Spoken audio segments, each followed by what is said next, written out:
Como, como todos saben, nuestro planeta está poblado de millones de organismos que son muy diferentes entre sí, ¿no? O sea, si uno se piensa, digamos, qué tiene en común, por ejemplo, un tigre con un árbol, no sé, yo pregunté, ¿qué tiene en común un tigre con un árbol?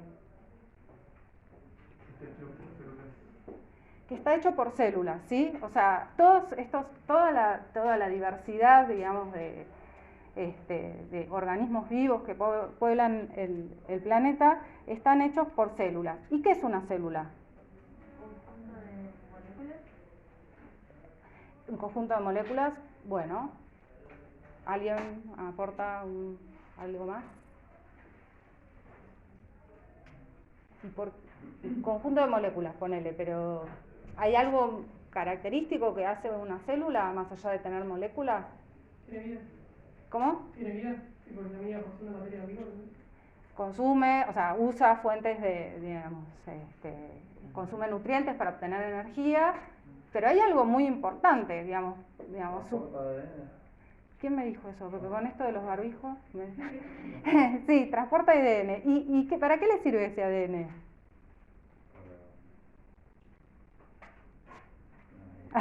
Bueno, bien. Para ser las 9 de la mañana estamos bien. Bueno, sí, la célula es la unidad fundamental de la vida, ¿no? Y es una unidad pequeña, rodeada de una membrana, que contiene una solución acuosa concentrada de productos químicos y que tiene la extraordinaria habilidad de crear copias de sí mismo y luego dividirse. Porque, digamos, todos estos organismos que pueblan hoy el planeta tienen la particularidad de poder pasarle a su descendencia esa información, ¿no? Y esa capacidad está contenida en una célula. Entonces, más que capacidad, esta información, ¿no? Está contenida en una célula. ¿Y dónde está contenida esa información genética? En el núcleo. ¿Y a dónde? Adentro del núcleo, ¿qué hay? Porque hay algunos organismos que no tienen núcleo, ¿no? Ahora vamos a ver. ¿Quién contiene esta información genética? El ADN. El ADN, perfecto. Entonces, la información genética en la célula está guardada en el ADN. El ADN se llama ácido desoxirribonucleico, ¿sí? Ese es su nombre más biológico, y es una cadena polinucleotídica, es una doble cadena polinucleotídica, ¿sí? Y cada una de estas cadenas va a estar formado por monómeros, que esos monómeros se llaman nucleótidos, ¿sí? ¿Les suena? Bueno, cada una de estas cadenas va a estar formado por 4 nucleótidos diferentes, que son la adenina, la timina, la citosina y alguno y la guanina. Bien. Y cada nucleótido, digamos, va a estar formado por, seguramente esto los van a ver después con mayor profundidad, pero vamos introduciendo el tema. Va a estar formado por un azúcar, ¿sí? Que va a tener un grupo fosfato unido en la posición 5'. En el caso del ADN es una desoxirribosa, o sea, es un azúcar de 5 carbonos, y va a estar unido, y esto va a estar unido a una base. Y estas bases pueden ser guanina, citosina, timina o adenina.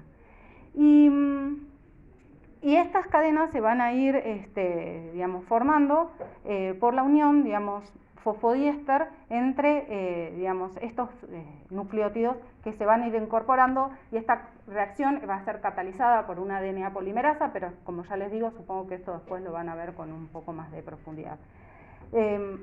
Lo que quiero que entiendan es que estas cadenas, o sea, el DNA tiene una estructura que le permite, digamos, tener como por afuera de la doble hélice va a estar el esqueleto azúcar-fosfato, y por adentro van a estar las bases que se van a estar uniendo por complementariedad de bases con la otra hebra, ¿sí?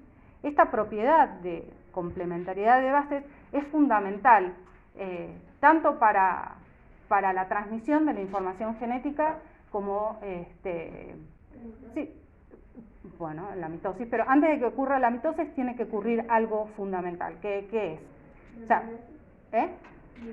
no, eso es en otro, sí, eso para otra, en las gametas y antes de dividirse. Pero cuando una célula se está por dividir, además, ¿qué tiene que replicar? Su ADN, ¿sí? Tiene que generar una copia extra de ADN para después sí aumentar el volumen y después dividirse en la mitosis, ¿sí? Entonces, para que esa replicación ocurra, o en realidad la replicación ocurre basándose en esta propiedad que tienen las dos hebras del DNA de ser complementarias.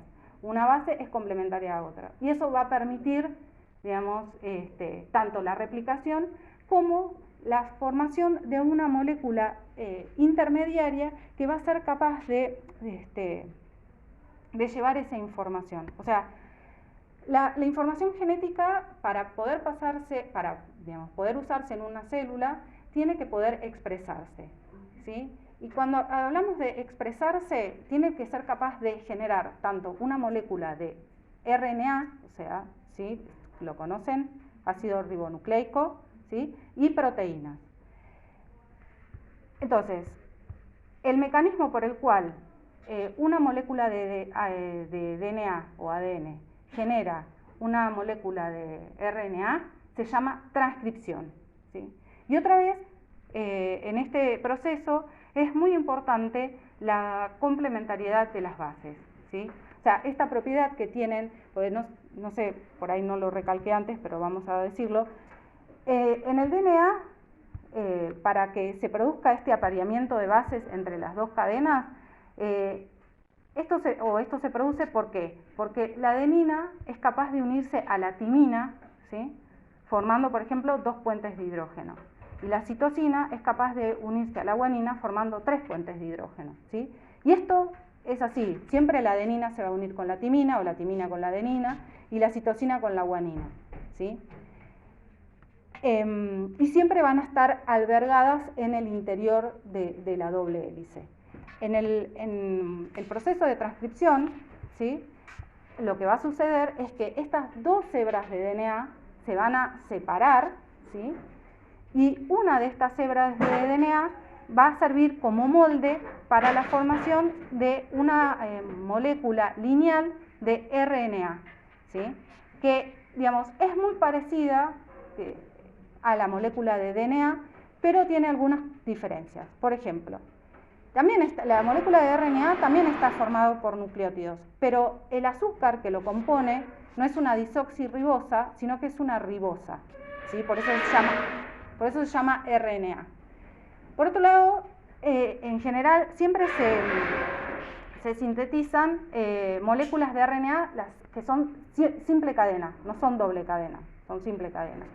Y estas moléculas de RNA, algunas van a llevar la información para poder codificar proteínas y otras, ¿sí? Van a llevar información para codificar simplemente moléculas de RNA de distinto tipo, ¿sí? Que van a ejercer distintas funciones dentro de la célula. Por ejemplo, ¿qué moléculas de RNA conocen? ¿Conocen alguna? El mensajero. El RNA mensajero es un tipo de RNA que va a llevar la información para codificar, por eso es el mensajero, codificar proteínas. Pero hay otros, como por ejemplo el RNA de transferencia, ¿sí? Que no sé si lo escucharon alguna vez, que participa en la síntesis de proteínas, ¿sí? O el ARN ribosomal, ¿sí? Que es, digamos, parte fundamental de los ribosomas, que van a ser los encargados de realizar la síntesis de proteínas, ¿sí? Y después hay un montón más, pero por lo menos con esos dos ya me alcanzan. Pero bueno, digamos, todas estas actividades que realizan los RNAs, digamos, dependen de que estas moléculas de RNA, que son simple cadena, adopten una estructura secundaria, ¿sí? ¿Por qué? Porque se pueden plegar entre intracatenario, ¿no? O sea, pueden hacer cosas así, bucles, y pegarse, ¿sí? Adoptan una estructura y eso les permite realizar una función. Bueno, digamos, entonces, dentro de la célula tenemos el ADN que contiene toda la información genética y, bueno, va a haber segmentos de ese ADN que se va entonces a transcribir, generando una molécula de RNA simple cadena. Esta molécula de RNA simple cadena, les decía que está formada por, digamos, es parecida al DNA, pero un poquito diferente, en el sentido que tiene una ribosa, y en vez de tener timina como base, tiene uracilo, ¿sí? Entonces, la adenina, en vez de unirse a la timina, en el RNA va a ser uracilo. Y este proceso de transcripción se realiza, digamos, basándose o copiando una de las hebras del DNA, ¿sí? Por complementariedad de bases. Y luego, este RNA, esta molécula de RNA, en el caso de que sea un RNA mensajero, va a codificar para, digamos, proteínas, ¿sí? Y por otro lado también les decía que esto es una pequeña porción de DNA, ¿sí? O sea, porque, no sé, ¿alguno sabe la definición de gen? ¿Qué es un gen? Bueno, un gen es un pequeño segmento de DNA, o un segmento de DNA que va, digamos, codificar para o proteínas o RNAs, ¿sí? Usemos esa definición de gen, que abarca tanto la codificación de proteínas como de RNAs que van a tener distintas funciones. Ahora bien, y eso, digamos, bueno, esos genes se van a expresar, ¿sí? En determinados momentos y en determinados lugares. Ahora, otra de las cosas que tiene que ocurrir, decíamos que antes que una célula se divida, se va a tener que replicar, y en ese caso se va a replicar todo el DNA contenido en esa célula, ¿sí? O sea, antes de dividirse, una célula replica toda su información genética y luego se va a dividir.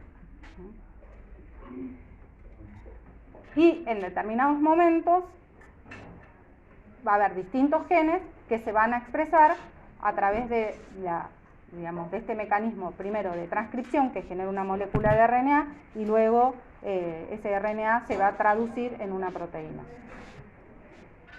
Entonces, todas las células traducen el ARN en proteína, todas. Y las proteínas, como ustedes saben, son los principales catalizadores de todas las reacciones en la célula, ¿sí? Y bueno, una de las cosas que se empezó a descubrir o a desvelar en 1950 fue cómo era, digamos, este mecanismo, o cuál era el mecanismo que generaba o cómo se sintetizaban las proteínas, que es a través de este mecanismo de traducción, que bueno, yo hoy no se los voy a dar, ustedes los verán en algún otro momento, ¿sí? Y una cosa importante es que la función específica de cada proteína va a depender de su secuencia aminoácidica, la cual es especificada por la secuencia nucleotídica de un fragmento de DNA llamada gen que codifica para esa proteína, ¿sí? O sea, ustedes saben que las proteínas están... ¿Cuáles son los monómeros de las proteínas? La unidad mínima funcional de las proteínas. Los aminoácidos, ¿sí? Las proteínas son polipéptidos formados por la unión de distintos aminoácidos, ¿sí? Ese mecanismo por el cual se generan las proteínas se llama traducción, después lo van a ver en profundidad. Y ahora, una vez que se forma, por ejemplo acá, ¿no? Una vez que se forma esta cadena de aminoácidos, ¿sí? Que ¿qué aminoácidos qué aminoácidos estén presentes en una proteína va a estar determinado por lo que quiero decir, por la secuencia de DNA, ¿sí? La secuencia de DNA en última instancia va a determinar qué aminoácidos van a formar esa proteína. Y una vez que esa proteína se forma, ¿sí? En forma de polipéptido es una cadena de muchos aminoácidos, esos polipéptidos también tienen que plegarse adoptando una estructura, ¿sí? Porque, que les permite, digamos, realizar determinadas funciones, ¿sí? Cuando hablo de catalizar, ¿ustedes saben lo que es catalizar? Un proceso que utiliza, que acelera.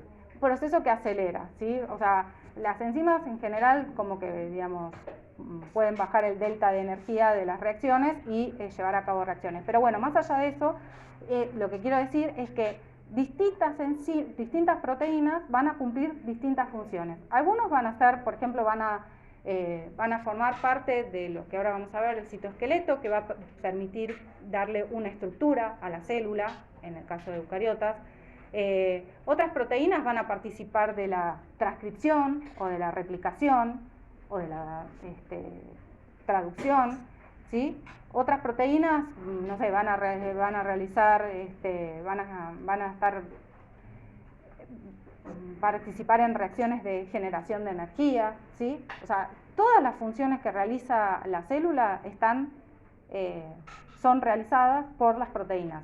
Pero para que las proteínas puedan realizar su función, tienen que plegarse, adoptar una estructura secundaria en principio y después terciaria o cuaternaria. No pueden quedar como bodoques flotando en el citoplasma sin forma, ¿sí? Porque, digamos, eso es bastante peligroso para las células. De hecho, las células eucariotas en general realizan controles muy exhaustivos de que no existan estas proteínas, que no se plieguen, ¿sí?, en su forma correspondiente, porque si esas proteínas que están desplegadas se empiezan a unir unas con otras, forman como ovillos, y eso, digamos, esa formación de ovillos, lo que va a desencadenar después va a ser, en muchos casos, la muerte de esas células, ¿sí? ¿Me siguen hasta acá? Bueno, después todas las células también decíamos que están rodeadas por una membrana plasmática, ¿sí? La membrana plasmática es una bicapa, o sea, está formada por dos capitas, que está formada principalmente por unas moléculas que se llaman fosfolípidos, ¿sí?, que son unas moléculas que son anfifílicas. ¿Qué significa esto? Que esta misma molécula, ¿vos sabés? Una capa hidrofílica y una hidrofóbica. Claro, no es una capa, sino que la misma molécula tiene... Un lado es hidrofílica y el otro hidrofóbica. Sí, ¿y qué es hidrofílica y hidrofóbica así facilitamente? Uno no permite pasar el agua y el otro no permite que el agua pase o sea, uno contiene la estructura con el agua que está dentro del citoplasma y el otro no permite que... Claro, uno rechaza el agua, digamos, la parte hidrofóbica no le gusta mezclarse con el agua y la parte hidrofílica no tiene problema, ¿sí?, con estar en contacto con el agua.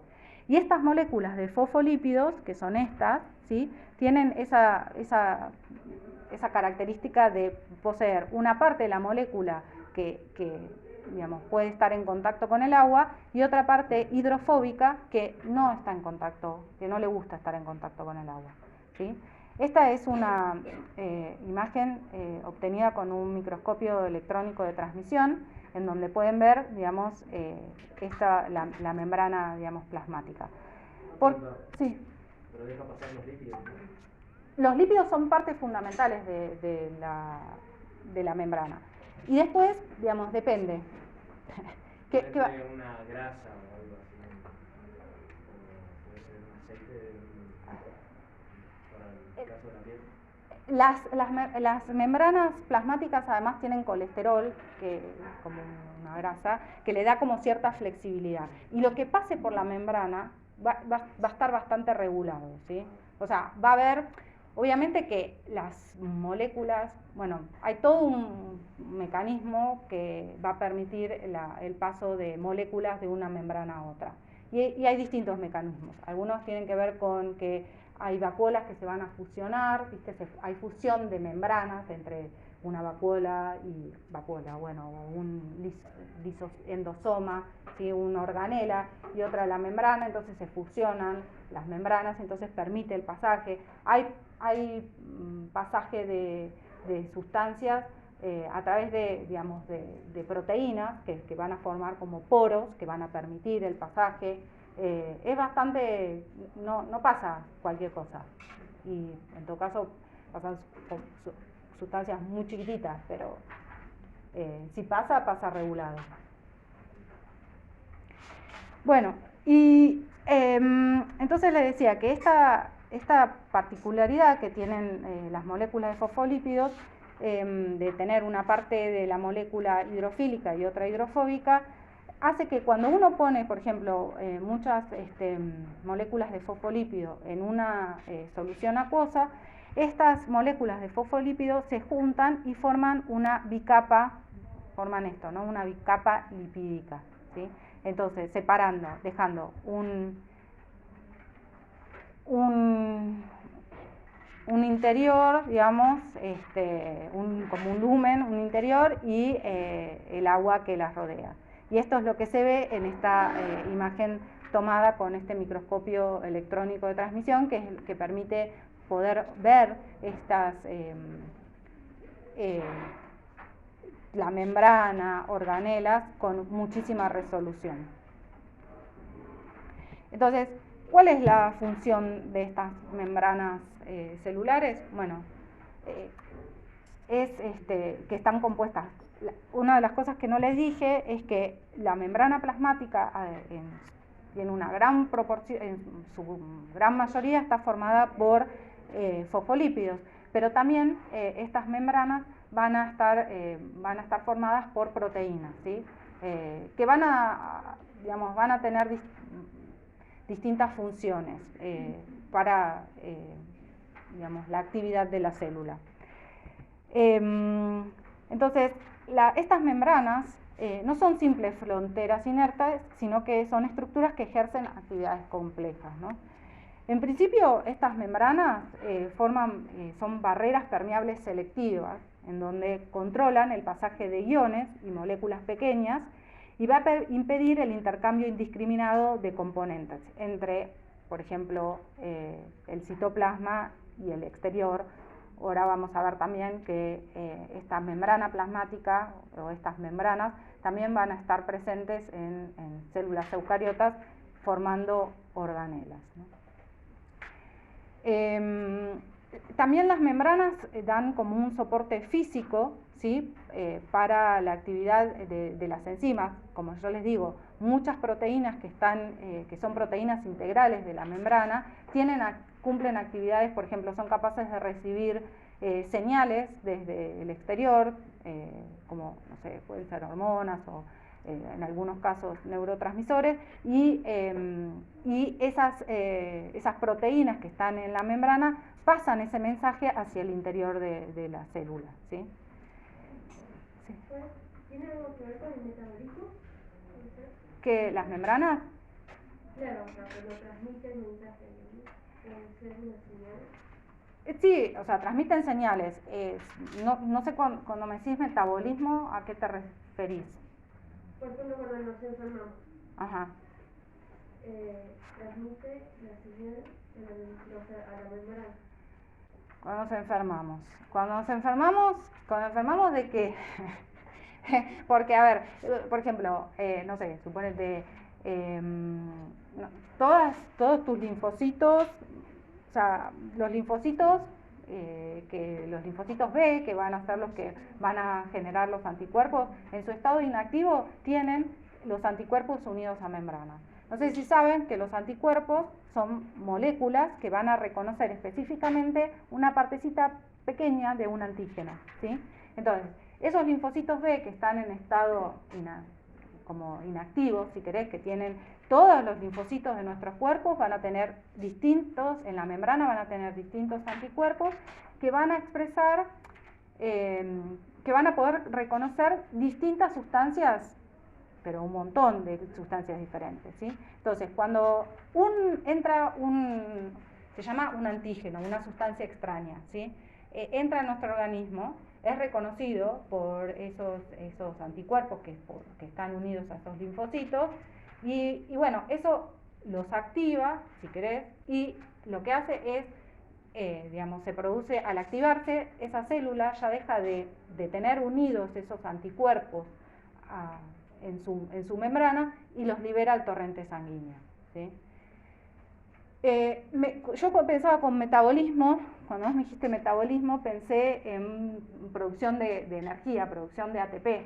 Y las membranas tienen un rol, y las proteínas de membrana tienen un rol súper importante en eso. Ahora, después ustedes lo van a ver, por ejemplo, las proteínas de la membrana de las mitocondrias, que es donde se va a realizar parte de este proceso de fosforilación oxidativa y generación de ATP, ¿sí? O, por ejemplo, ahora lo vamos a ver más adelante, en los cloroplastos también, las membranas en los cloroplastos hay muchas proteínas que son integrales de membrana que, digamos, van a participar van a utilizar la energía del sol también para generar nutrientes, ¿no? La membrana es súper importante para un montón de cosas, y no solo porque es una barrera, sino que básicamente porque le da este soporte físico para muchas proteínas, ¿sí? O enzimas que están en la membrana, y que, por ejemplo, hay otras células, qué sé yo, que pueden tener en su membrana algún receptor de alguna hormona, ¿sí? Y entonces al recibir esa señal, como que traducen, o sea, pasan esa señal a su interior, al interior de la célula, y eso por ahí puede generar, por ejemplo, en el caso de las células eucariotas, el aumento de la expresión de determinados genes, ¿sí? Dados por una señal externa. ¿Me siguen o ya los perdí del todo? Bueno. También las membranas celulares permiten la realización de dos procesos. Uno es la endocitosis, que es la incorporación de sustancias del exterior, y la exocitosis, que es la secreción hacia el exterior de enzimas o moléculas, ¿sí? Endocitosis es cuando la célula como que engulle, no sé, rodea una molécula y la capta para adentro. Y exocitosis es cuando la suelta para afuera, ¿sí? Y ahí hay como un montón de fusiones entre membranas, entre estas membranas plasmáticas. Y también es importante para la recepción y comunicación de señales, ¿sí? Hay proteínas de membrana, que son receptores, que interactúan específicamente con moléculas del exterior, por ejemplo, hormonas, neurotransmisores. ¿Saben lo que son los neurotransmisores? Son las interconexiones que hay. ¿Qué? Son las interconexiones que hay entre células. ¿Entre qué células? Bueno, si estamos hablando, por ejemplo, de células neurológicas, sería de las neuronas. Células neuronales, no neurológicas, neuronales. Sí, son sustancias, ¿sí? Que liberan, ¿sí? Las neuronas, como por ejemplo pueden liberar glutamato, GABA, bueno, todo eso son neurotransmisores que liberan las neuronas, ¿sí? En el cerebro. También puede haber otro tipo de sinapsis, por ejemplo, en control motor, en la espina dorsal, pero bueno, no importa, digamos, sí son comunicadores entre neuronas. Bueno, entonces decíamos que estas proteínas de membrana, por ejemplo, receptores que interactúan específicamente con moléculas del exterior y desencadenan señales al interior de la célula, como por ejemplo la incorporación de sustancias del exterior, y pueden generar también la secreción hacia el exterior de distintas proteínas. Entonces, todos los organismos vivos hoy en día van a poseer ADN, que es el ácido desoxirribonucleico, cuyos monómeros son los nucleótidos, ¿sí? Todas las células poseen un ARN, que es el ácido ribonucleico, y están formados por también nucleótidos, por proteínas cuyas, digamos, las unidades estructurales de las proteínas son los aminoácidos, y por la membrana plasmática, ¿sí? Todas las células.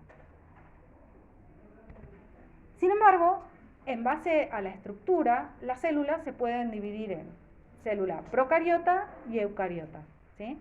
La célula procariota se refiere a una célula que no tiene núcleo, ¿sí? Mientras que la célula eucariota es una célula que posee núcleo.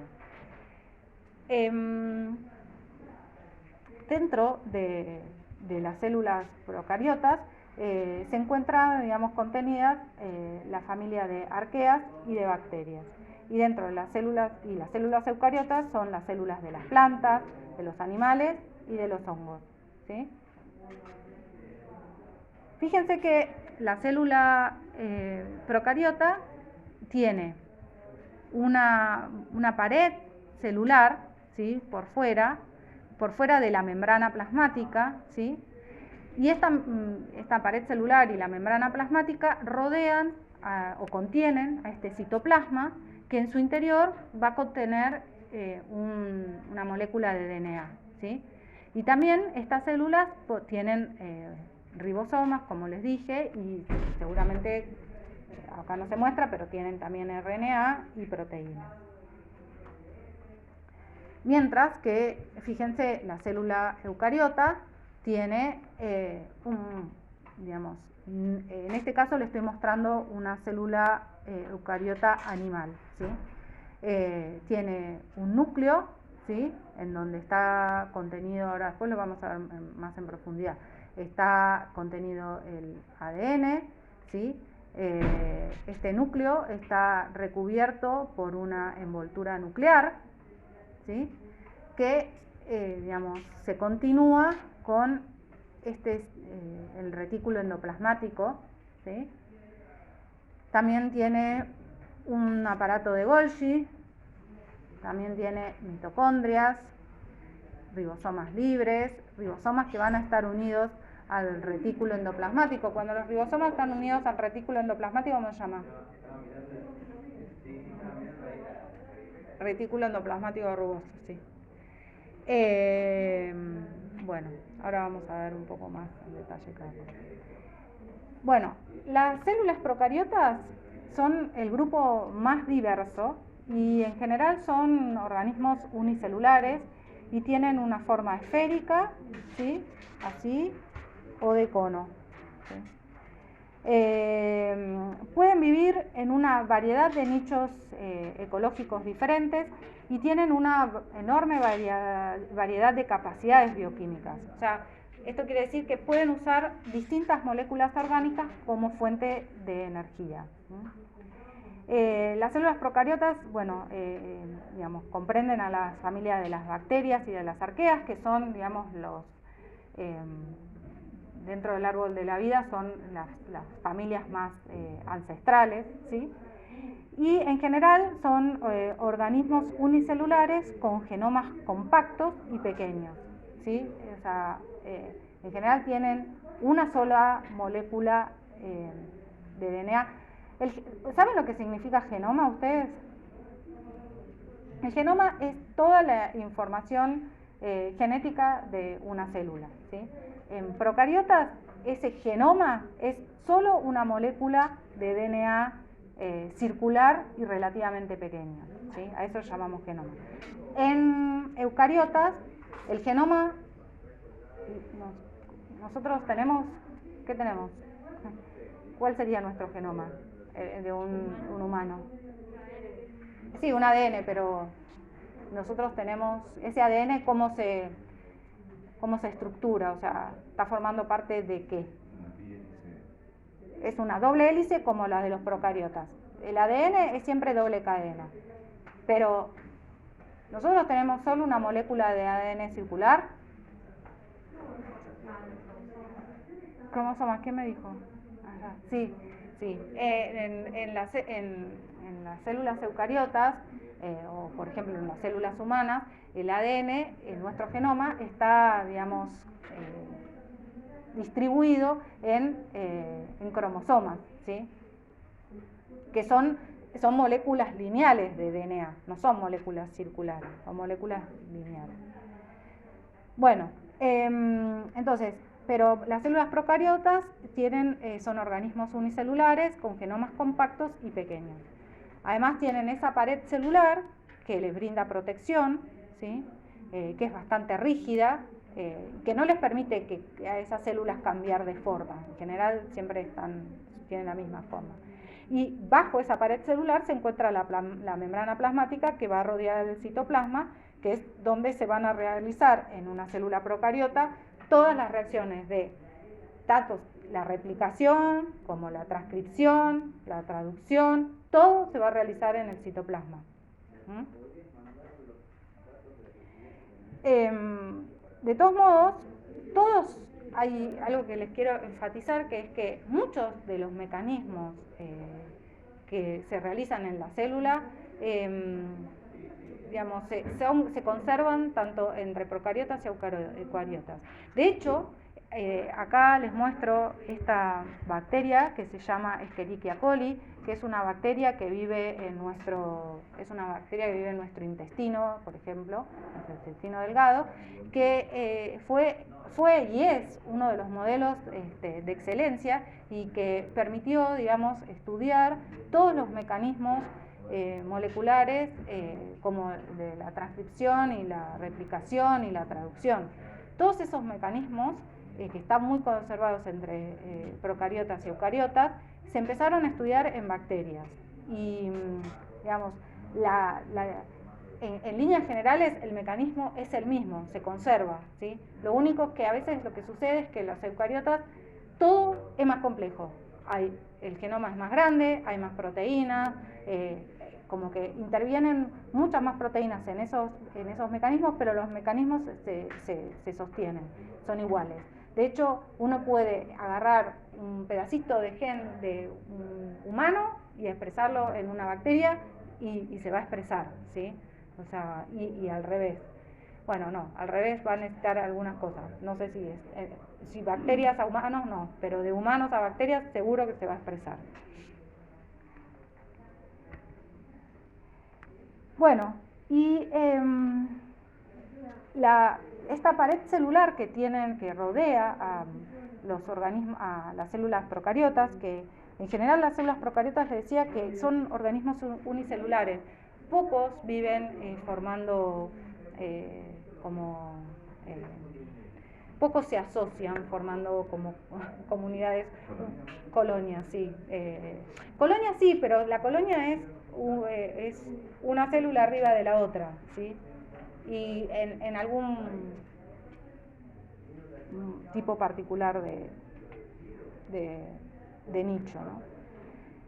Bueno, esta pared celular que está rodeando a las células procariotas es una capa resistente y rígida que se va a encontrar por fuera de la membrana plasmática, y en general esta pared celular también va a estar presente no solo en arqueas y bacterias, sino también en células de plantas, algas y hongos, ¿sí? La pared celular no se encuentra en células eucariotas animales. En bacterias esta pared celular está compuesta por un compuesto que se llama peptidoglicano, mientras que en plantas esta pared celular está formada por un polímero de hidratos de carbono como la hemicelulosa. Y en hongos está compuesta de quitina, ¿sí? Y lo que brinda es esa protección y rigidez a esa célula. Como que la célula va a mantener con esa pared su forma y no la va a poder cambiar. No la va a poder cambiar. Dijo que de los hongos está formado por quitina. Uh-huh. ¿Es lo mismo lo que está formado del exoesqueleto de los insectos? ¿Eso? Sí, también. Bueno, la célula no se ve nada, ¿no? Bueno, la célula eucariota animal, porque células eucariotas pueden ser de plantas, hongos y animales, ¿sí? Yo ahora voy a hablar de la animal. Después creo que hay alguna cosa que tiene que ver con plantas. En general, las células eucariotas son más grandes que las células procariotas, más o menos 1000 veces más grandes en volumen, ¿sí? Y en general, como les decía, tienen su ADN en un compartimento intracelular llamado núcleo, ¿sí? Ahí está. Este es el núcleo, ¿sí? Tienen un citoesqueleto, que sería estos, ¿sí? Que es un sistema de proteínas filamentosas que va a brindarle fuerzas mecánicas y también va a controlar la forma y la movilidad de estas células. Y sobre todo el citoesqueleto en las células eucariotas es muy importante para procesos como la división celular, ¿sí? O la mitosis.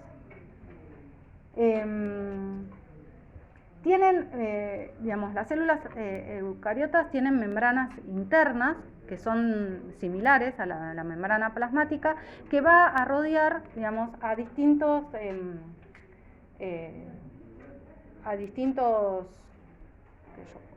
organelas, y justamente lo que va a permitir es la compartimentalización de actividades, ¿sí? Ahora vamos a ver cuáles son esas organelas. También las células eucariotas tienen genomas más grandes, ¿sí? Que los procariotas. Tienen no solo más genes, sino que también tienen más secuencias no codificantes.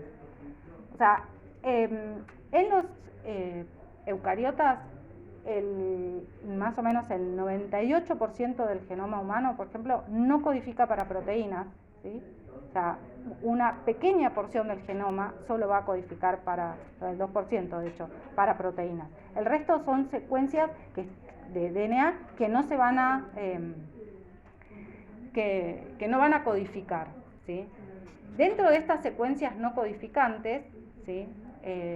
Lo que va a haber estas secuencias no codificantes engloban secuencias de DNA que son regulatorias, que permiten la regulación de la expresión de genes en determinado momento y en determinado lugar, ¿sí? Porque, por ejemplo, nosotros, los humanos, somos ¿qué somos? Un conjunto de células, ¿sí? Somos un organismo multicelular en donde tenemos muchas células que van a cumplir una misma función. Pero tenemos muchas células diferentes, ¿sí? No sé, por ejemplo, tenemos neuronas, tenemos, no sé, células musculares, tenemos queratinocitos, o sea, de la piel.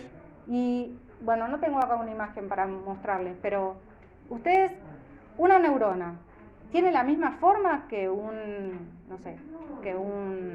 célula muscular? No.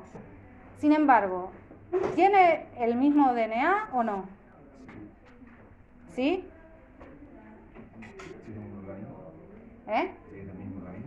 Si es del mismo organismo, sí. ¿Y por qué una tiene esa forma así, de neurona, ¿no? Y la otra tiene una forma más alargada? Especializaciones para distintas funciones y tejidos. Especializaciones. ¿Y sabes cómo está muy bien, cómo se logra esa especialización? ¿En qué sentido? ¿Cómo se logra? Y porque, claro, ¿qué hace que tenga esa forma y esa función? ¿Algunos? El genoma que la designó a tener esa función dentro del cuerpo. Una especialización a base de un código genético en la fabricación de esa célula, digamos. Va por ahí, pero el código genético es igual, es el mismo. La parte regulatoria. O sea, en las células, en los eucariotas, estas, si bien por ahí una neurona y un fibroblasto tienen el mismo genoma, no van a expresar los mismos genes, por lo tanto no van a realizar la misma función, ¿sí? Y esto, sí. La especialización esta pasaba en el ciclo celular cuando una célula dejaba de reproducirse, la complexificaría y seguían interesadas. En G0, sí, pero es parte, o sea, eso es cuando llega a una diferenciación. Pero esta especialización en realidad está dada por, está dada por varias cosas, por estas secuencias regulatorias que a su vez van a ser reconocidas por ciertas proteínas, que se van a llamar factores de transcripción, que van a estar presentes en determinadas células y no en otras. Entonces eso va a determinar que en una neurona se transcriban genes genes que codifican para neurotransmisores, mientras que en un fibroblasto esos genes van a estar apagados, ¿sí? Va a haber genes que se van a expresar en todas las células del organismo. Por ejemplo, ¿cuáles se les ocurre que tendrían que estar expresados en todas las células?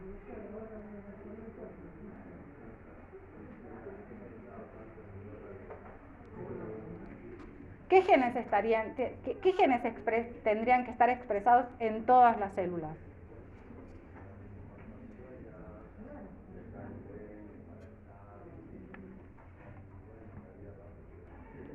Por ahí piensen en cosas que se hacen en todas las células, ¿no?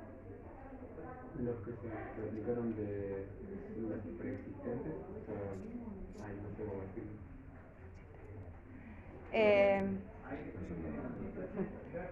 ¿Qué mecanismos, qué cosas suceden en todas las células?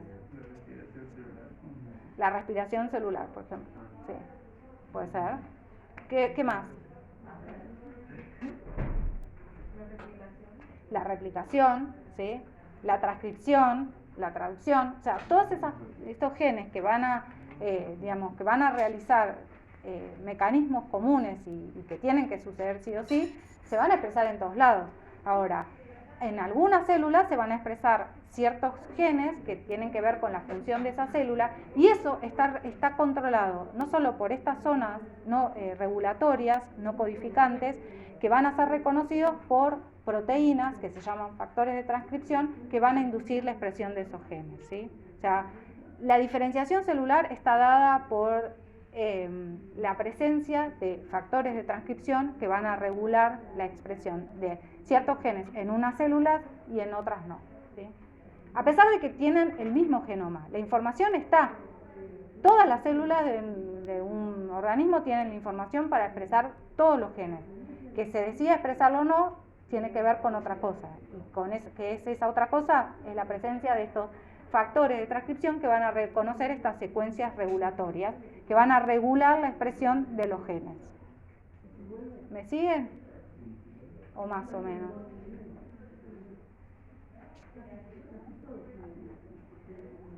¿Seguro o más o menos? ¿Qué no entendieron?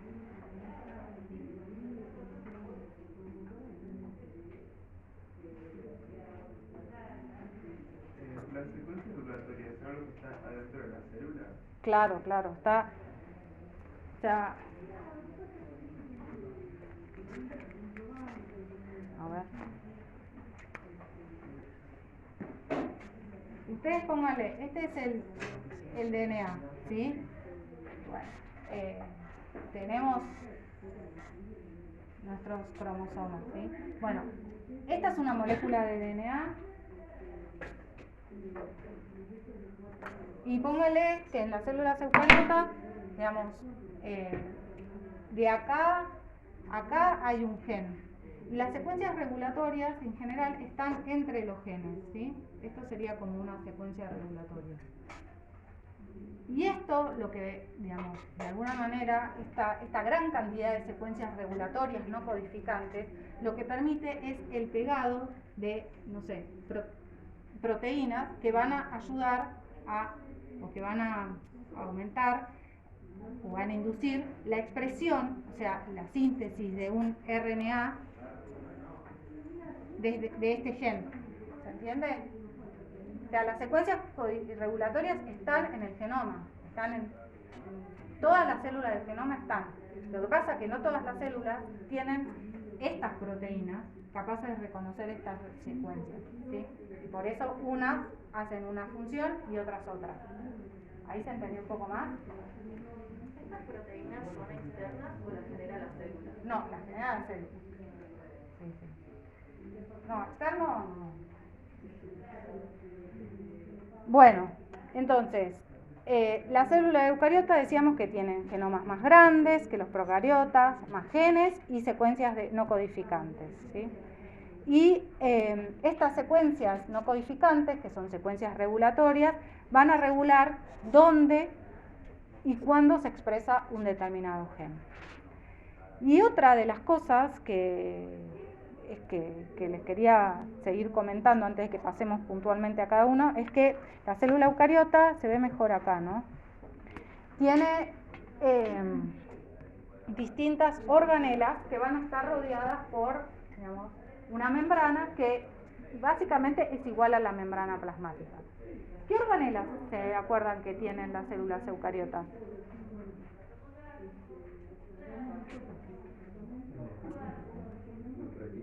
Bueno, el núcleo.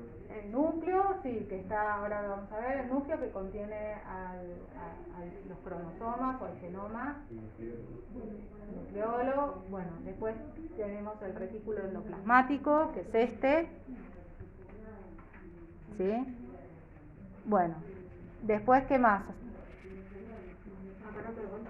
El aparato de Golgi, muy bien, que está por acá. ¿Qué otra cosa? Los lisosomas, ¿sí? Que donde se degradan muchas sustancias. ¿Qué más? Peroxisomas, que está por acá. Del citosol. Y digamos, en el citosol es como, no es solo un medio acuoso, sino que bueno, brinda un poco brinda ese espacio, ¿no? Ocurren un montón de reacciones. Por ejemplo, mucha de la síntesis de proteínas ocurre en el citosol, ¿sí? Como que es el lugar en donde ocurren la mayor cantidad de reacciones dentro de la célula. Síntesis de proteínas, o también muchas proteínas se desfosforilan dentro del citoplasma, del citosol, ¿sí? Bueno, tenemos entonces todas estas organelas, decíamos que son el retículo endoplasmático, el aparato de Golgi, los lisosomas, los peroxisomas, las mitocondrias, y bueno, en una célula vegetal después vamos a ver que además están los cloroplastos y las vacuolas, ¿no?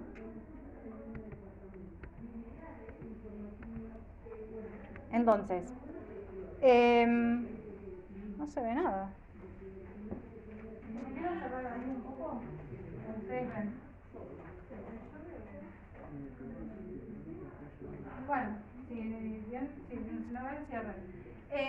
Bueno, la envoltura nuclear dijimos que encierra, o sea, que envuelve, rodea el núcleo y contiene al ADN, ¿no? ¿La envoltura nuclear es una organela? ¿Hace referencia al núcleo? La envoltura nuclear es la pared del núcleo. Okay. El núcleo es es una de las características, un organela, un compartimiento intracelular de una célula eucariota.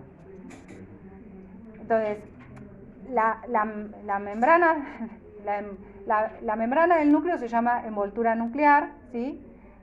Y esta envoltura nuclear está formada por una membrana interna, ¿sí? Que va a contener proteínas que constituyen los sitios de unión de los cromosomas y de la lámina nuclear, y una membrana externa, ¿sí? Que esta membrana externa es la que se va a continuar con la membrana del retículo endoplasmático, ¿sí? O sea, las membranas del retículo endoplasmático está conectada con la envoltura nuclear, ¿sí? ¿Me copian? ¿Sí? Bueno, y esta envoltura nuclear tiene, digamos, por ejemplo, tiene poros nucleares que lo que va a permitir es el transporte bidireccional entre el núcleo y el citoplasma. ¿Y esto por qué? Porque en las células, dijimos que en las células procariotas, al no haber núcleo, todas las reacciones, replicación, transcripción, traducción, todo se realiza ahí mismo, en el citoplasma. En las células eucariotas, la replicación y la transcripción ocurren en el núcleo, mientras que la traducción, o sea, la síntesis de proteínas, va a ocurrir en el citoplasma. Entonces, esto hace que haya muchas moléculas que van a tener que pasar de un lado al otro. En principio, una de las más importantes para que ocurra la traducción de un mensajero a una proteína, ese mensajero tiene que ser traslocado del núcleo al citoplasma para que se pueda traducir. ¿Me siguieron? ¿O más o menos?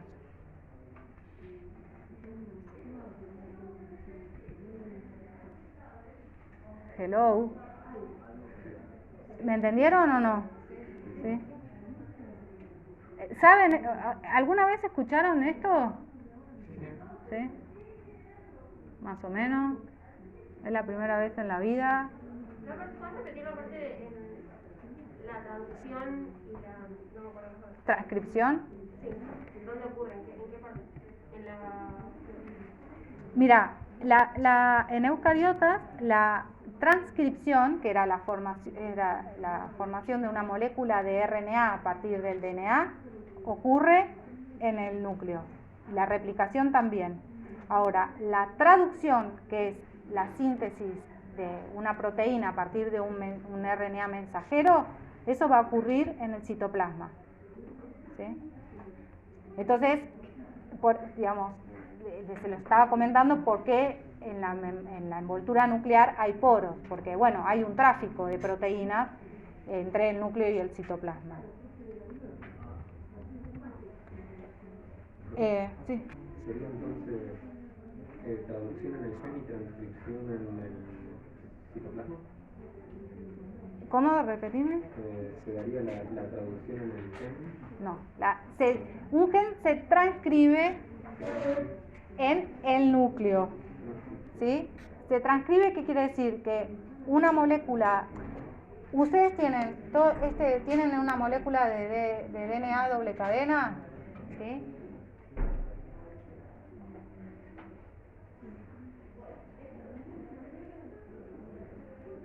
O sea, ustedes tienen una molécula de DNA doble cadena que es larga, grande, ¿sí? Dijimos que que contiene toda la información genética. Sin embargo, no toda esa información se va a expresar. ¿Qué quiere decir? No toda esa información se va a transformar ni en un RNA ni va a llegar a proteína, sino que la secuencia de DNA que va a codificar para una proteína o un RNA con distintas funciones se llama gen, ¿sí? Un gen se va a expresar. Entonces, póngale que esta es la región de un gen, de acá a acá, ¿sí? Este proceso de síntesis de RNA a partir de la secuencia de DNA se llama transcripción.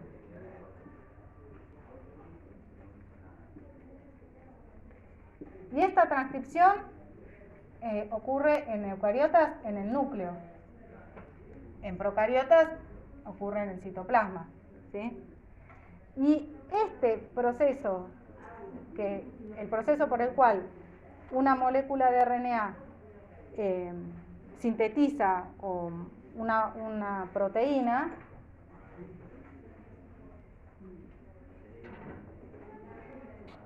se llama traducción, ¿sí? Este mensajero, este RNA mensajero, se va a traducir formando una proteína, ¿sí? Y este proceso de traducción en eucariotas ocurre en el citoplasma y en procariotas también, ¿sí? Esto también puede replicarse, todo el DNA. Y en eucariotas esto va a ser en el núcleo.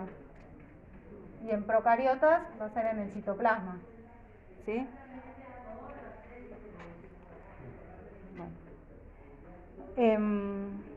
Bueno, no sé, ¿quieren quieren hacer un recreo? ¿Sigo? No sé cómo hacen con Edu. ¿Ustedes hacen las 2 horas seguidas? ¿Toman 10 minutitos? Bueno, ¿quieren tomarse 10 minutos? Entonces, son 10 minutos, bueno, hasta y cuarto.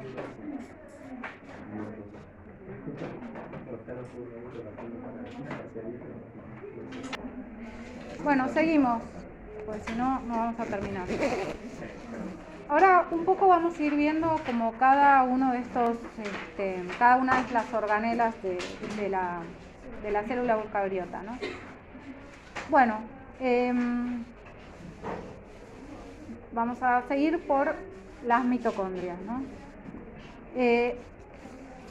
Esta es también es una imagen obtenida con un microscopio electrónico de transmisión de una mitocondria que se ve hermosa,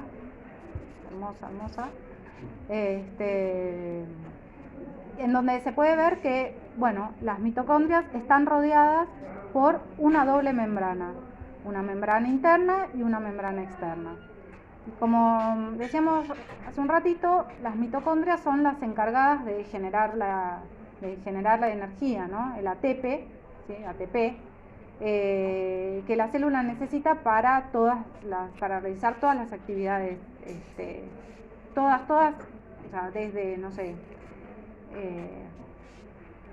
de replicar el DNA. Para replicar el DNA se necesita energía. Todas las reacciones que consumen energía, consumen moléculas de ATP, y en la mitocondria es donde se generan a partir de la fosforilación oxidativa.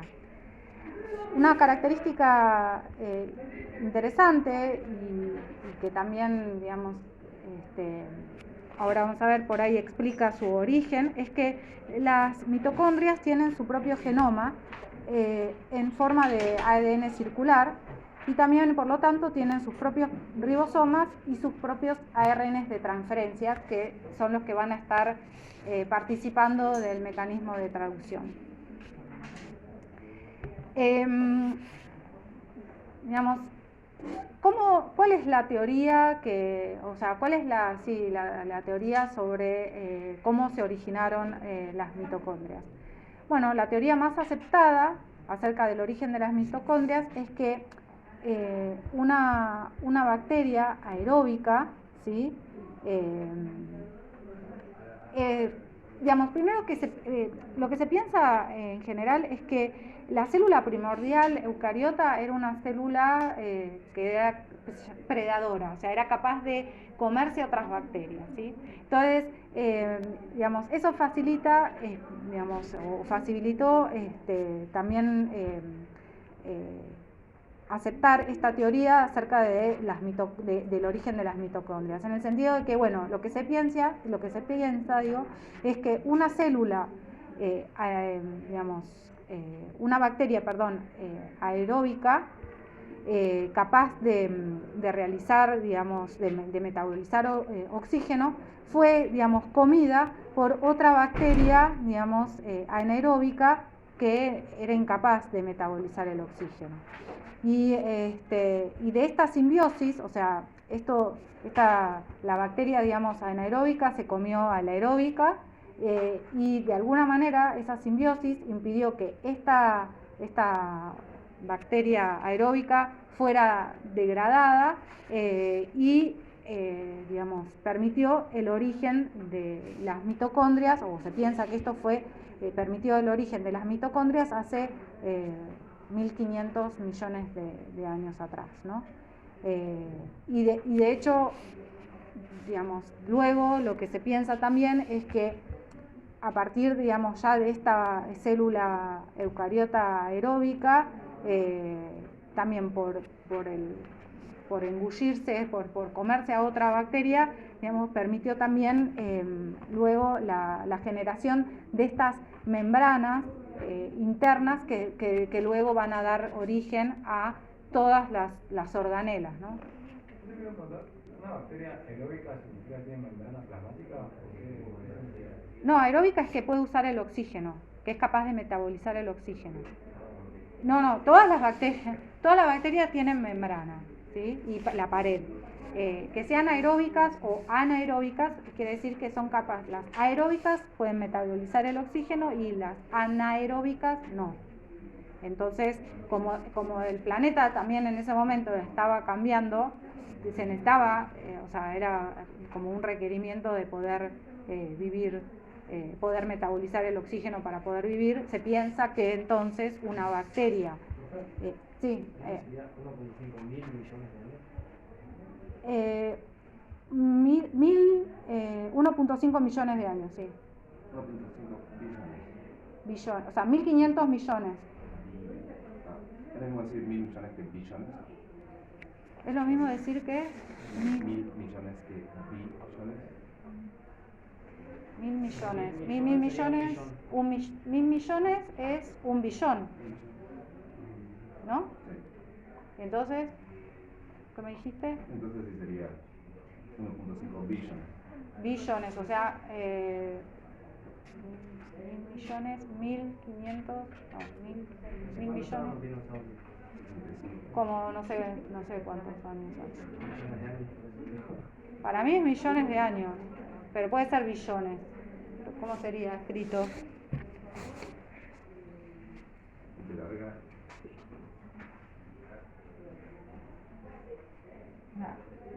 Esto es billones, ¿no? Para 1.000 millones es un billón. Esto es 1.000 millones, o 1.000 millones es un billón. Y 1.500 millones, será así, 1.500 billones. 1.500 millones, bueno, 1.500 billones, 1,5 billón. ¿No?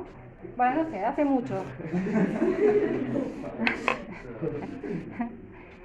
Hace mucho, cuando empezó a generarse la vida en la Tierra. Se piensa que las mitocondrias se originaron por esta teoría, digamos, por este endosimbionte se llama, ¿no? Bueno, y así como surgieron las mitocondrias, también surgieron los cloroplastos, que los cloroplastos son parecidos, tienen algo parecido a las mitocondrias, en el sentido de que, bueno, son organelas que están rodeadas por una doble membrana, o sea, una membrana externa y una membrana interna, y en el tienen un estroma, y dentro del estroma tienen estos tilacoides que van a, digamos, ser muy importantes para la fotosíntesis, ¿no? Los cloroplastos son los encargados de generar también energía, o sea, ATP, a partir, digamos, de la utilización de la energía del sol por la fotosíntesis, y generan ATP y también nutrientes. Al igual que las mitocondrias, los cloroplastos tienen su propio genoma en forma de ADN circular, también tienen sus propios ribosomas y proteínas, y están, acumulan alimentos y pigmentos como la clorofila, que son necesarios para captar la luz del sol, y están presentes en células eucariotas de plantas, ¿sí? Bueno, y después, digamos, ahora vamos a hablar un poco de las distintas organelas que componen o que se encuentran en la célula eucariota, ¿no? La evolución de las membranas internas permitió la creación de distintas organelas como el retículo endoplasmático, el aparato de Golgi, los lisosomas, bueno, endosomas y peroxisomas, ¿sí? Digamos, y también se piensa que ya había, o sea, la teoría, o sea, la hipótesis para cómo surgieron este sistema de endomembranas es que también había una bacteria ya aeróbica que se comió a otra bacteria y aumentó su tamaño, digamos, esa bacteria, o sea, había una bacteria que se comió a otra, ¿sí? Esta bacteria ya era aeróbica, tenía mitocondrias, ¿sí? Tenía un núcleo, y esta bacteria, digamos, lo que perdió su membrana y hubo como una estrangulación, no sé, todo esto son teorías, ¿no? Hubo una estrangulación de la célula, lo que le permitió, digamos, empezar a formar como unas membranas que comunicaran con el núcleo. Y entonces de esa manera se piensa que a partir, digamos, de esta otra incorporación de la bacteria se generó como más membrana interna, lo que permitió a la célula de alguna manera es generar organelas que puedan realizar distintas funciones en compartimientos separados del citoplasma, ¿sí? Lo que les aportaba una funcionalidad distinta a la célula, intracelular, ¿sí? Entonces, una de estas organelas es el retículo endoplasmático, que se encuentra en el citoplasma de la célula y, digamos, es una red dispuesta en forma de tubos, ¿sí? Y sacos aplanados que están interconectados entre sí y que están, digamos, como veíamos recién, ¿no? La membrana externa del núcleo continúa formando esta membrana externa del retículo, o sea, la envoltura nuclear y el retículo están conectados. Y en este retículo, en el retículo endoplasmático, hay zonas en donde va a haber una mayor concentración de ribosomas unidos. A esa zona del retículo que tiene más ribosomas unidos se lo llama retículo endoplasmático rugoso, ¿sí? Y hay otras zonas del retículo que no tienen, no sé, ribosomas unidos, como por ejemplo que se lo llama retículo endoplasmático liso, ¿sí? El retículo endoplasmático interviene en funciones relacionadas con la síntesis proteica y es por eso que hay zonas que tienen los ribosomas unidos a su membrana externa, porque esos ribosomas lo que van a hacer muchas veces es capturar proteínas que se empiezan a sintetizar en el citoplasma y las van a como llevar hasta al retículo. Y esas proteínas luego van a entrar en el retículo y van a ser muchas o exportadas fuera de la célula o en algunos casos también se van a incorporar en las membranas de estas organelas, ¿sí? Por eso es que los ribosomas están pegados al retículo endoplasmático. Pues el retículo endoplasmático es muy importante en la exportación de proteínas hacia afuera de la célula. El retículo endoplasmático también participa en el metabolismo de lípidos y algunos esteroides. También participa en el transporte intracelular, es decir, hay, como les digo, proteínas que tienen que ser expulsadas de la célula, tienen que pasar por el retículo, o lípidos que tienen que formar parte de la membrana plasmática de la célula, tienen que pasar por el retículo para poder incorporarse en la membrana. También el retículo está relacionado con, digamos, almacena calcio y participa en la metabolización de toxinas. El almacenamiento de calcio también del retículo es algo súper importante en las respuestas rápidas que generan las células. Está súper controlado, cuando esos niveles de calcio aumentan en el retículo, eso señaliza muy rápido para que ocurran distintas reacciones.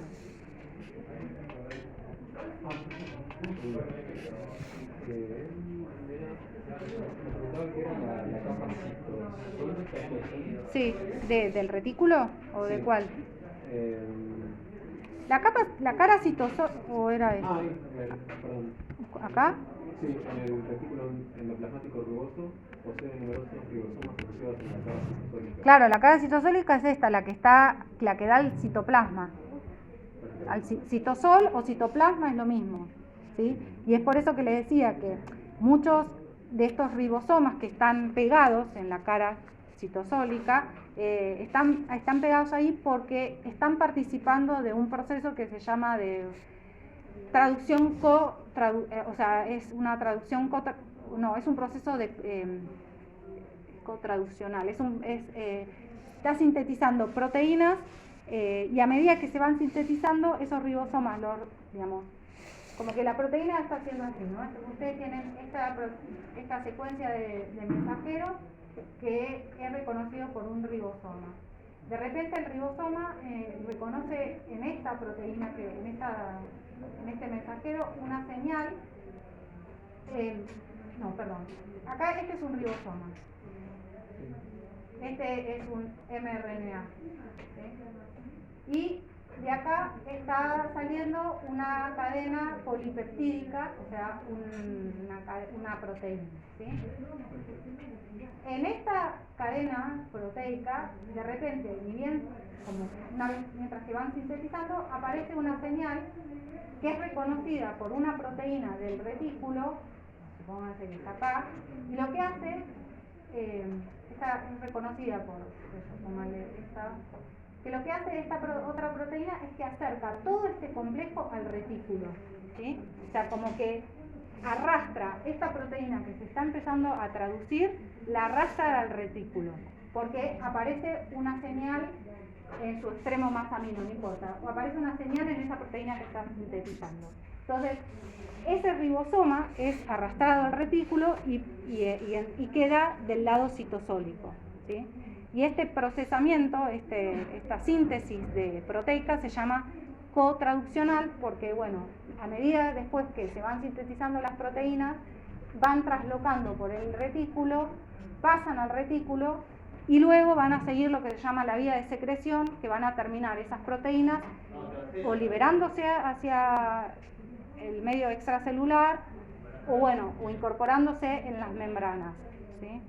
Y entonces por eso es que hay zonas del retículo en donde tienen muchos ribosomas pegándose, porque bueno, están sintetizando proteínas que tienen que ser exportadas, ¿no? Que no se van a quedar en el citoplasma. Algunas proteínas pueden quedarse en el citoplasma y cumplir su función ahí, otras proteínas pueden ser traslocadas al núcleo, ¿sí? Y otras proteínas tienen que ser liberadas, como por ejemplo los neurotransmisores que se tienen que liberar al espacio extracelular. Esas proteínas que van a ser liberadas al espacio extracelular terminan de traducir dentro del retículo. Y por eso tiene tantos ribosomas unidos. Bueno, otra de las organelas que también compuesta por una membrana que es igual que la membrana plasmática, ¿sí? O sea, muy parecida en su composición, es el aparato de Golgi, que el aparato de Golgi está formado por sacos aplanados, ¿sí? O cisternas que se encuentran apilados unos encima de otros, ¿no? Y el aparato de Golgi se encuentra en el camino de la vía secretoria de proteínas, o sea, desde el retículo. Volvamos acá. Si hay proteínas que tienen que ser liberadas al medio extracelular, entonces se terminan de traducir acá en el retículo y después por un sistema de vacuolas, ¿sí? Que van gemando del retículo, van al aparato de Golgi y también estas vacuolas geman del aparato de Golgi y se van a fusionar con la membrana plasmática y van a liberar su contenido al exterior, ¿sí? Entonces, por eso es que el aparato de Golgi se dice que está en la vía, en el camino secretorio de las proteínas que se generan en el retículo. El aparato de Golgi es el principal sitio de síntesis de hidratos de carbono y va a recibir tanto proteínas y lípidos del retículo y los va a despachar en vesículas de transporte, ¿sí? Ya sea a la membrana plasmática o al lisosoma o al exterior. O sea, como que el aparato de Golgi es capaz de, entendiendo distintas señales que tienen esas proteínas, generar vacuolas y dependiendo de esas señales que tengan las proteínas, esas vacuolas van a ir a fusionarse con la membrana plasmática y salir al exterior, o bueno, puede haber proteínas que vayan a los lisosomas, ¿sí? Entonces desde el aparato de Golgi se van a formar vacuolas que van a llegar al lisosoma, o se quedan en el Golgi. Claro, yo respecto a la formación de vacuolas, creo que tenía un apunte que era la preparación química, ¿no? Que se da en el complejo de Golgi. donde se da la maduración de proteínas y la configuración tridimensional.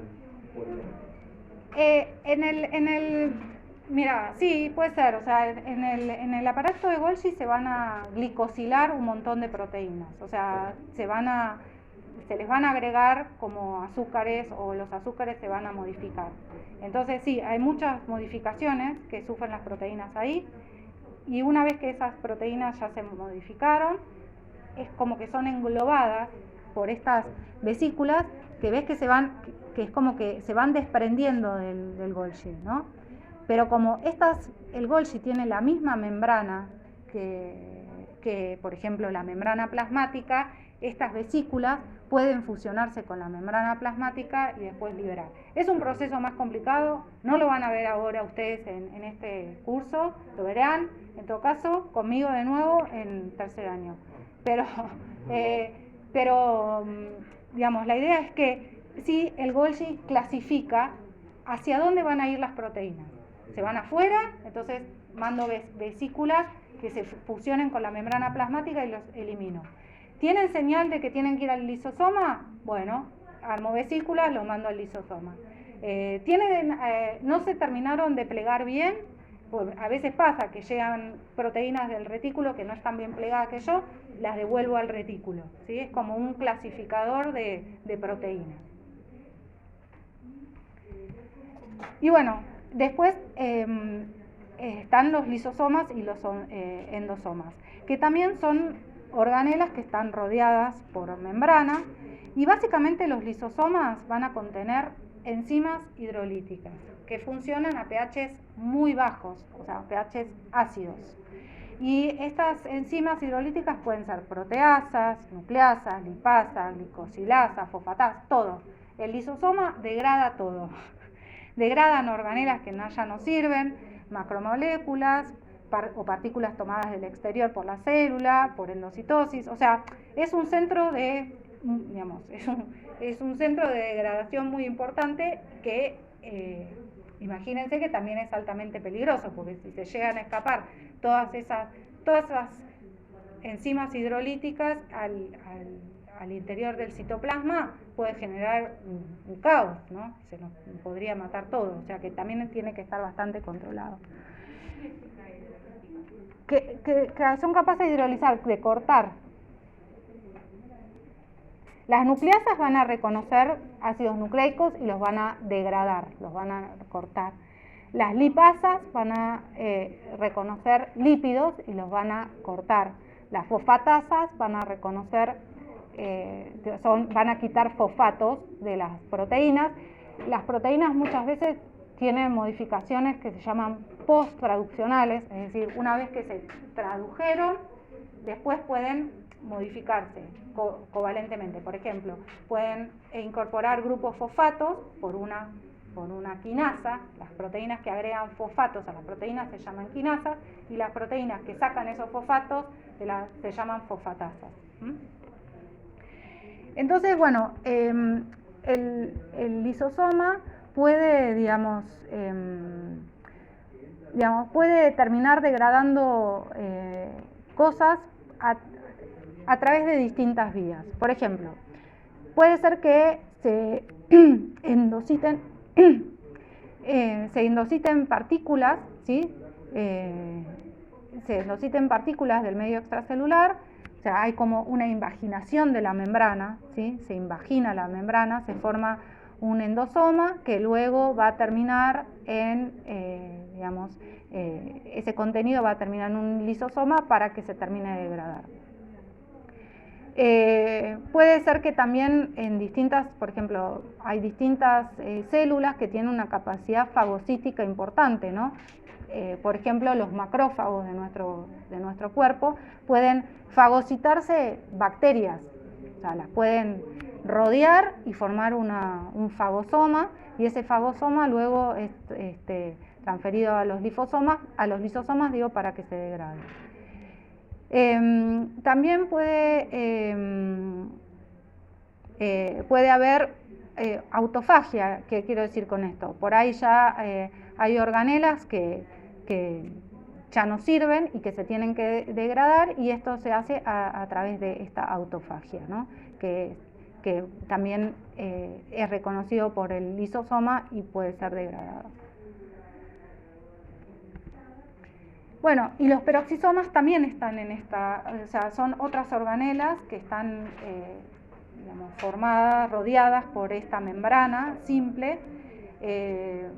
Ni los peroxisomas, ni los lisosomas, ni los endosomas tienen DNA, ¿sí? No tienen DNA, sino que son organelas rodeadas por una membrana simple y que, digamos, en los peroxisomas es el principal lugar donde ocurren reacciones de oxidación, y estas reacciones de oxidación están digamos, llevadas a cabo o son llevadas a cabo por unas enzimas que se llaman catalasas, que van a usar el peróxido de hidrógeno para oxidar el alcohol, el formaldehído, ¿sí? Entre otras cosas. Es el principal lugar de detoxificación de moléculas peligrosas que entran al torrente sanguíneo, y en los peroxisomas se rompen los ácidos grasos y producen acetil-CoA, que el acetil-CoA es un ácido graso que va a ser después utilizado en el sitio de Krebs por el sitio de Krebs para va a ingresar al ciclo de Krebs para generar ATP, o sea que como una fuente de energía, ¿no?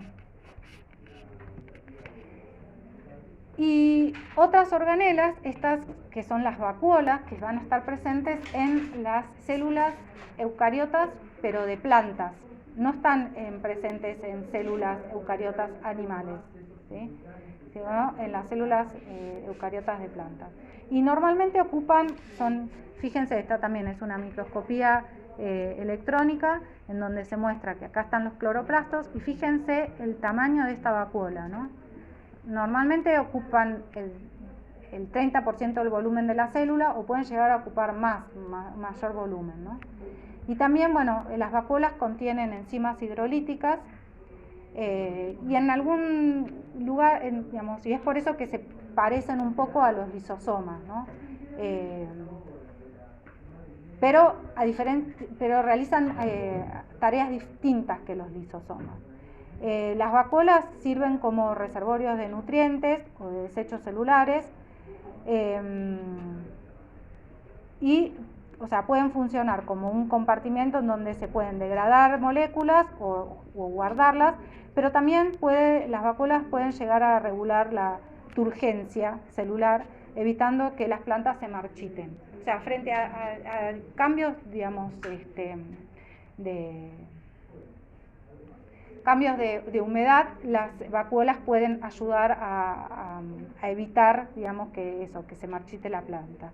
Lo que hacen es cambiar la presión osmótica del citoplasma y de la vacuola a través de la ruptura y la resíntesis de polímeros, y también alteran la velocidad de transportes de azúcares entre el citoplasma, de azúcares y aminoácidos, a través de la membrana plasmática y de la vacuola. O sea, como que pueden, frente a distintos cambios osmóticos, pueden llegar a regular, digamos, una presión y evitar que se colapse la vacuola. Y eso es lo que le da como la turgencia a los tallos. Y bueno, entonces, sí. ¿Podría explicar un poco lo de la regulación osmótica en células vegetales en vacuolas? Mira, yo el proceso exacto no sé. Sé que, digamos, lo que hacen es que cuando cambia, digamos, cuando, por ejemplo, cambia el medio, y el citoplasma empieza a sacar protones hacia afuera, y la vacuola también, lo que hace es, bueno, revertir ese proceso para que no lleguen a colapsar. Y eso lo hace a través de la ruptura y resíntesis de polímeros, ¿cómo? No lo sé, pero a través de eso, y también modificando la velocidad del transporte de azúcares y aminoácidos a través de la membrana plasmática y de la vacuola, regulando ese transporte, o sea, regula la concentración. Entonces, de alguna manera evita que se colapsen esas vacuolas.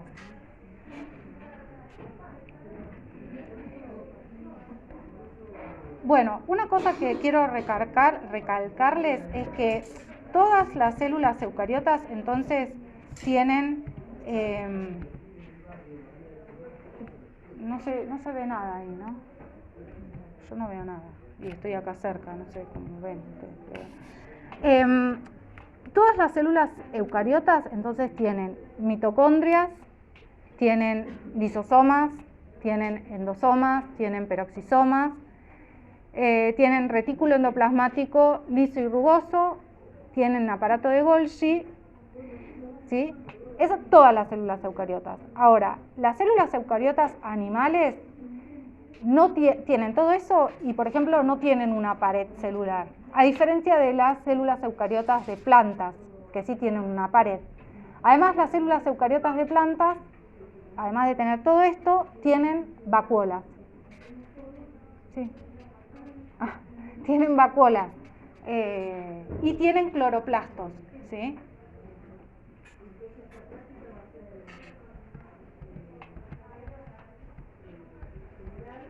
Y algo también que tienen todas las células eucariotas es esto, el citoesqueleto, ¿sí? ¿Qué son el citoesqueleto? Digamos, como las células, como yo les decía, ¿no? Las células eucariotas tienen que ser capaces de arreglar sus componentes internos a medida que crecen, se dividen y tienen que ser capaces de adaptarse a distintas circunstancias. Y estas funciones están especiales y mecánicas están llevadas a cabo o son llevadas a cabo por el citoesqueleto, que es un complejo de proteínas, ¿sí? Que le va a dar estabilidad mecánica, pero le va a dar mucho dinamismo. Y que estas proteínas del citoesqueleto, por ejemplo, son muy importantes ahora vamos a ver, en procesos como la división celular, ¿sí? En donde se necesita que una célula primero aumente de tamaño, después se estruje y después se separe, ¿sí? Todo eso va a estar regulado muy rápidamente por estas proteínas del citoesqueleto. Y esto se da en eucariotas porque estas células son capaces, de cambiar de forma. Las células procariotas en general, como tienen esa pared celular tan rígida, no pueden cambiar de forma.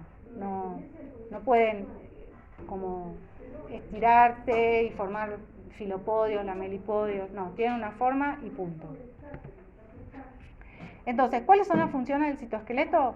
Bueno, el citoesqueleto separa los cromosomas durante la mitosis y luego divide a la célula en dos. También controla y guía el tráfico intracelular de organelas. Cuando yo les contaba que el aparato de Golgi, ¿se acuerdan? Al aparato de Golgi le llegan proteínas desde el retículo, proteínas, lípidos, azúcar, le llegan cosas del retículo. Y de ahí del aparato de Golgi salían vacuolas. Esas vacuolas no flotan, o sea, no es que van flotando en el citoplasma, sino que van se mueven a través de estos,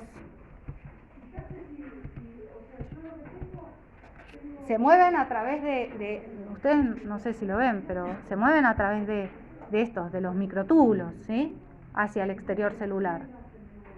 No van flotando por el citoplasma. Hay un transporte y eso está mediado por proteínas. O sea, hay proteínas que van a reconocer esas vacuolas y van a ir caminando. Y de verdad que parece como que caminan. Seguro que por ahí después lo ven en más profundidad. Hay unos videitos buenísimos. Pueden buscar dineínas, kinesinas. Y hay unos videos hermosos. Como si fueran patitas que se van moviendo así. Sí. Y van transportando, por ejemplo, las vacuolas del aparato de Golgi hacia afuera. O hay algunas que, por ejemplo, llevan las mitocondrias desde un lado al otro, ¿sí? A través de los microtúbulos, que son uno de los componentes del citoesqueleto.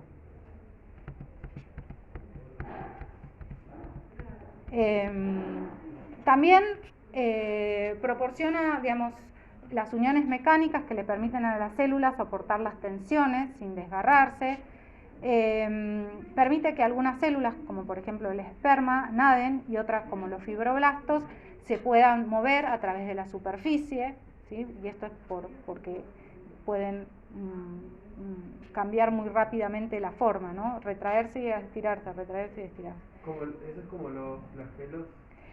como los flagelos, sí, los flagelos son una especie son microtúbulos también que están dispuestos, cilias y flagelos que están, en los flagelos los microtúbulos están dispuestos de una cierta manera y lo que le permiten es este movimiento y poder nadar.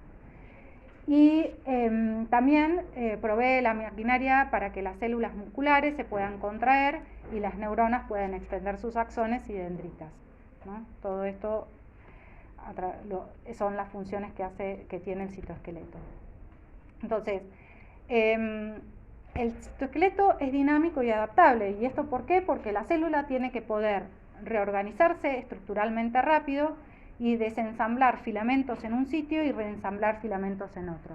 Y esto se ve muy claro durante, digamos, por ejemplo, el proceso de división celular, ¿no? Donde decía, supónganse, esta es una molécula, un fibroblasto, yo qué sé, lo que sea, y esta molécula, fíjense este tamaño, después se tiene que como achicar, bueno, o sea, primero esta célula tiene que duplicar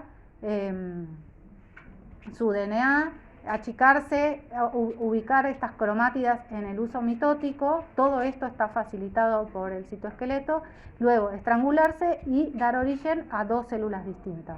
Todos estos procesos, la regulación del comportamiento dinámico y ensamblado de los filamentos del citoesqueleto, le permite a la célula construir todas estas estructuras y atravesar todos estos procesos.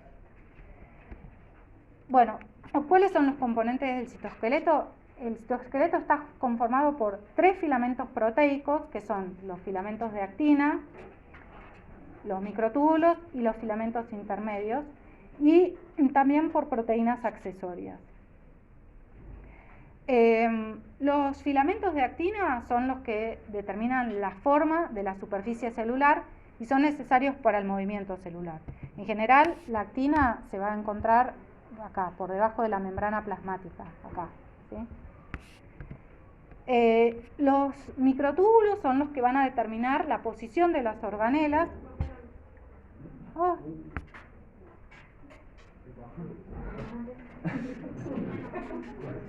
Bueno. Bien. Quedamos.